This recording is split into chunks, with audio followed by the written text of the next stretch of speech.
ये बताएंगे कि क्या अरविंद केजरीवाल की गैर मौजूदगी में आम आदमी पार्टी अब अंदर से कमजोर हो रही है, अंदर से टूटती जा रही है। आज दिल्ली सरकार में समाज कल्याण मंत्री और आम आदमी पार्टी के दलित नेता राजकुमार आनंद ने अपने सभी पदों से इस्तीफा दे दिया और इस इस्तीफे के पीछे उन्होंने 4 बड़ी वजहें बताई हैं, 4 कारण बताए हैं। पहला, हाईकोर्ट के फैसले के बाद भी अरविंद केजरीवाल का मुख्यमंत्री के पद से इस्तीफा न देना। दूसरा, शराब घोटाले में खुद को बचाने के लिए आम आदमी पार्टी का गलत इस्तेमाल करना। तीसरा, दीवार पर डॉक्टर भीमराव अंबेडकर की तस्वीर लगाकर एक भी दलित नेता को राज्यसभा का सांसद न बनाना और दलित नेताओं का पार्टी में अपमान करना। और चौथा, भ्रष्टाचार के खिलाफ लड़ाई में आम आदमी पार्टी का अपने लक्ष्य से भटक जाना।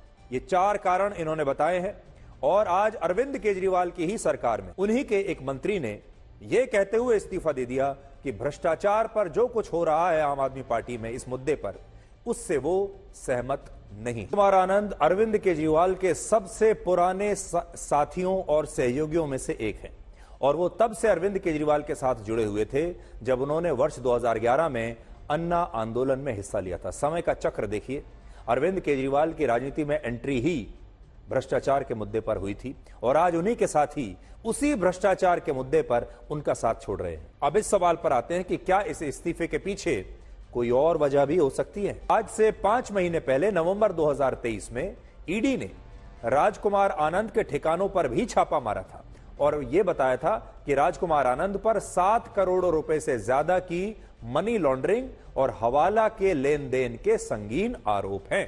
यानी इन पर खुद पर ही भ्रष्टाचार के आरोप हैं। ईडी की उस कार्रवाई के बाद खुद राजकुमार आनंद ने कहा था कि बीजेपी आम आदमी पार्टी को खत्म करना चाहती है, इसलिए वो ईडी की मदद से उसके नेताओं पर कार्रवाई करवा रही है। लेकिन बाद में जब ईडी ने यह बताया कि डायरेक्टरेट ऑफ रेवेन्यू इंटेलिजेंस ने राजकुमार आनंद के खिलाफ चार्जशीट दाखिल कर दी है और इसी चार्जशीट के आधार पर ईडी ने उनके खिलाफ मनी लॉन्ड्रिंग का केस दर्ज किया है, तो राजकुमार आनंद की मुश्किलें बहुत बढ़ गई थी। और बड़ी बात यह है कि जब ईडी इस मामले में उनके खिलाफ इस समय जांच कर रहा था, तब उन्होंने इस सब के बीच दिल्ली सरकार और आम आदमी पार्टी से इस्तीफा दे दिया और अब उनकी अचानक से केजरीवाल से नाराजगी हो गई। अब आज सवाल सिर्फ इस इस्तीफे को लेकर नहीं है, बल्कि आज बड़ा सवाल यह है कि क्या अरविंद केजरीवाल की गिरफ्तारी के मुद्दे पर आम आदमी पार्टी में बगावत शुरू हो गई है, क्या कुछ मतभेद शुरू हो गए हैं। देखिए, जो तिहाड़ जेल का नया मेडिकल बुलेटिन आया है केजरीवाल की सेहत को लेकर, वो कहता है कि जब से वो जेल में गए हैं तब से अरविंद केजरीवाल का वजन कम नहीं बल्कि 1 किलो ज्यादा बढ़ चुका है। लेकिन ऐसा लगता है कि जेल के बाहर कुछ ऐसा हो रहा है जिसकी वजह से उनका राजनीतिक वजन कम हो सकता है। 21 मार्च को जब ईडी ने केजरीवाल को गिरफ्तार किया था, तब आम आदमी पार्टी के नेताओं ने सोशल मीडिया पर अपनी प्रोफाइल पिक्चर को बदल लिया था, यानी जिसे आप डीपी कहते हैं, डीपी को बदल लिया था, जिसमें केजरीवाल सलाखों के पीछे दिखाई दे रहे हैं। और ये जो तस्वीर आपको दिख रही है, ये पार्टी ने एक बनाकर दी है, जो पार्टी के सारे कम्युनिकेशन में, हर जगह, हर पोस्टर पर, हर तस्वीर में कहा गया कि यही तस्वीर लगेगी। और यह तस्वीर क्या कहती है? सलाखों के पीछे अरविंद केजरीवाल हैं, लिखा है मोदी का सबसे बड़ा डर केजरीवाल। और आम आदमी पार्टी अब हर जगह इसी तस्वीर को इस्तेमाल कर रही है। यह भी हो सकता है कि वो अरविंद केजरीवाल की उस डीपी को नहीं लगाना चाहते, जो ज्यादा चिंताजनक बात है। अब देखिए, आपको याद होगा हाल ही में बीजेपी के नेताओं ने खुद को मोदी का परिवार बताते हुए अपने ट्विटर हैंडल को और अपने तमाम डीपीज को बदल लिया था। जब मोदी जी ने ये नारा दिया था मोदी का परिवार जब आया था, तो आज आप देखेंगे आज कि बीजेपी के जितने बड़े नेता हैं और कार्यकर्ता हैं, सब ने अपनी डीपी बदल रखी हैं और सब ने अपनी डीपी में नाम के साथ लिखा है मोदी का परिवार। और यह स्वाभाविक भी है, जब ऐसा कुछ होता है तो पार्टी के नेता खुद को एकजुट दिखाने के लिए सोशल मीडिया पर अपने प्रोफाइल बदल लेते हैं, सोशल मीडिया पर अपनी तस्वीर, अपने डिस्प्ले पिक्चर सब बदल लेते हैं। इस पूरे घटनाक्रम के बीच आज दिल्ली की एक अदालत ने अरविंद केजरीवाल की उस याचिका को खारिज कर दिया है, जिसमें उन्होंने हफ्ते में 2 की जगह 5 बार, यानी 2 बार की जगह 5 बार अपने विधायकों से जेल में मुलाकात करने की अनुमति मांगी थी।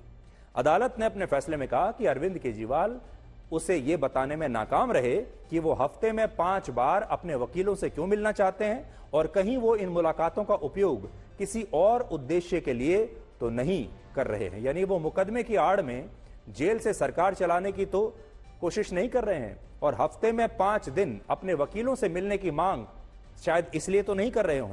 और यह बात कहते हुए कोर्ट ने अरविंद केजरीवाल की याचिका को खारिज कर दिया और केजरीवाल ये चाहते थे कि उन्हें हफ्ते में 5 बार अपने वकीलों से मिलने की इजाजत दी जाए ताकि वो अपना केस अच्छी तरह से लड़ सकें। लेकिन अदालत को ऐसा लगा कि शायद वो वकीलों से अपनी इस मुलाकात का दुरुपयोग कर सकते हैं, इसका किसी और चीज के लिए प्रयोग कर सकते हैं। इस फैसले के बाद अब अरविंद केजरीवाल पर इस्तीफा देने का दबाव और बढ़ गया है, क्योंकि बड़ी बात यह है कि जब उन्हें ना तो अपने विधायकों से मिलने की इजाजत मिल रही है, ना मंत्रियों से मिलने की इजाजत मिल रही है, ना अफसरों से मिलने की इजाजत मिल रही है और ना ही अपने वकीलों से मिलने की इजाजत मिल रही है, तो फिर वो जेल में रहते हुए सरकार चलाएंगे कैसे? इसके अलावा आज तिहाड़ जेल के प्रशासन ने नियमों का हवाला देते हुए संजय सिंह और पंजाब के मुख्यमंत्री भगवंत सिंह मान को अरविंद केजरीवाल से जेल में मिलने की इजाजत नहीं दी, जिसके बाद संजय सिंह ने कहा कि क्या बीजेपी दिल्ली की तिहाड़ जेल को हिटलर के गैस चेंबर में तब्दील करना चाहती है? लीगल मुलाकात होती है तो आप जान के हैरान हो जाएंगे, 8-10 पुलिस वाले उस लीगल मुलाकात में उनको घेरे खड़े रहते हैं। बताइए दुनिया के किस नियम में लिखा हुआ है? वकील से अगर बात करेगा उसका मुवक्किल तो उस दौरान उसकी बातचीत को कोई सुन नहीं सकता, ये जेल का नियम है। और बावजूद इसके आप 8-10 पुलिस वालों को अगल बगल खड़ा कर देते हैं। तो आप करना क्या चाह रहे हैं? क्या दिल्ली की तिहाड़ जेल को आप हिटलर के गैस चैम्बर में तब्दील करना चाहते हैं?